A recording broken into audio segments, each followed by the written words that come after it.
8 तारीख के पहले 100 की नोट की कोई कीमत थी क्या? 50 की नोट की कोई कीमत थी क्या? 20 की नोट की कोई कीमत थी क्या?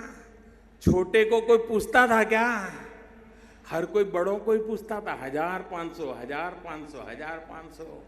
8 तारीख के बाद देश देखिए 100 का मूल्य कैसा बढ़ गया, कैसी ताकत बढ़ गई, उसकी जान आ गई। भाइयों बहनों, जैसे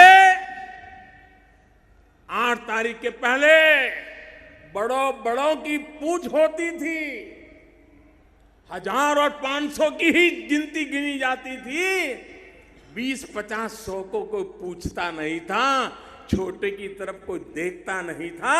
8 तारीख के बाद बड़ों की ओर कोई देखने को तैयार नहीं है, सब छोटे के लिए तैयार हो गए हैं। भाइयों, ये फर्क आया है। और जैसे बड़ी नोट नहीं, छोटी नोट की ताकत बड़ी है, बड़े लोग नहीं, छोटे लोगों की ताकत बढ़ाने के लिए ये बहुत बड़ा फैसला मैंने किया।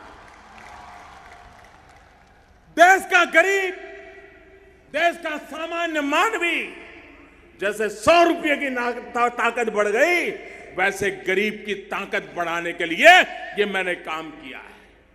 आप कल्पना कर सकते हैं भाइयों, आपने देखा होगा कुछ भी खरीद करने जाओ, कच्चा बिल की पक्का बिल, बिल मांगोगे तो छोटा व्यापारी भी कहता है नहीं बिल में लेना है तो दूसरी दुकान पे जाओ, कैश देना है तो ले आओ। ऐसा ही चला। मकान चाहिए, मकान वाला कहता है चेक में इतना, रोकड़े में इतना। अब वो गरीब आदमी रोकड़ा लाएगा कहां से? भाइयों बहनों, इस प्रकार से नोटें छापते गए और देश, उसका अर्थतंत्र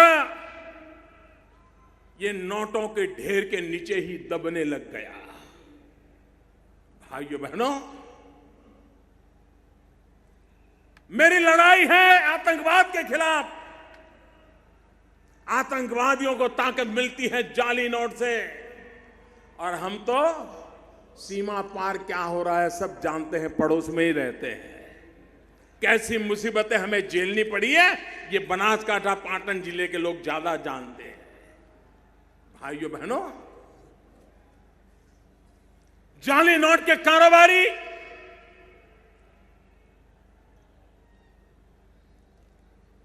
हिंदुस्तान में जितनी हो हल्ला है ना, उससे ज्यादा बाहर है।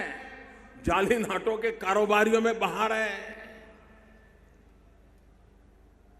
नक्सलवाद, सारे नौजवान सरेंडर होकर के वापस आने लगे हैं। हर किसी को लगता है अब मुख्य धारा में वापस आना चाहिए। आतंकवादियों को जहां से ताकत मिलती थी, उन रास्तों को रोकने में सफल हुए।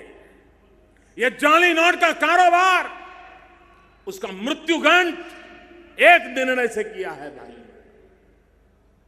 भ्रष्टाचार, काला धन, ये भ्रष्टाचार और काले धन में पीड़ा किसको होती थी?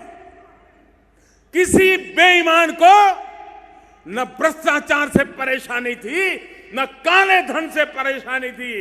एक भ्रष्टाचारी को दूसरे भ्रष्टाचारी को कुछ देना भी पड़ता था, तो भी देने वाला भ्रष्टाचारी दुखी नहीं था। अगर दुखी कोई था तो इस देश का ईमानदार नागरिक दुखी था।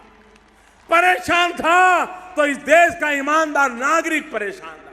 70 साल तक इन ईमानदार लोगों को, 70 साल तक इन ईमानदार लोगों को आपने लूटा, आपने परेशान किया, उसको जीना मुश्किल कर दिया।